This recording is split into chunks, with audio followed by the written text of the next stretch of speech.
jardin zen, une forêt, une montagne ou encore la plage. À chacun sa préférence pour s'évader sans bouger. Depuis leur clinique, certains patients peuvent tester la réalité virtuelle, une façon d'aider les patients en santé mentale et en soins palliatifs à lutter contre l'anxiété et la douleur. Le dispositif est en test depuis septembre à Strasbourg.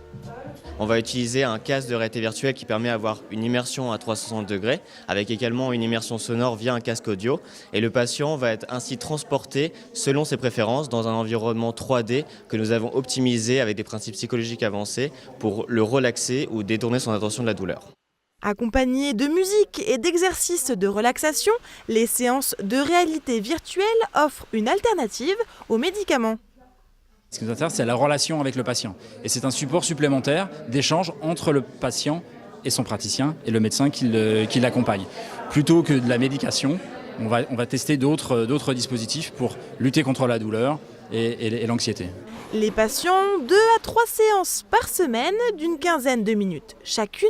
Virginie a testé pour nous et pour le corps médical, c'est une réussite. Ces séances, elles sont faites sur une prescription médicale. L'objectif, c'est vraiment d'avoir un traitement adjuvant des thérapeutiques habituelles qu'on va évidemment poursuivre, c'est-à-dire des médicaments, c'est-à-dire de la psychothérapie. Et l'idée, c'est de renforcer en fait notre arsenal avec un moyen nouveau. Cette réalité virtuelle thérapeutique pourra accompagner un soin pour détourner l'attention du malade de ce soin et en réduire l'effet négatif, la douleur. À partir de mars, ce dispositif sera déployé plus largement pendant 1 an et demi avec la collaboration de médecins, infirmiers et infirmières. Sevrage, soins palliatifs, douleurs chroniques, la réalité virtuelle fait son entrée dans le milieu médical.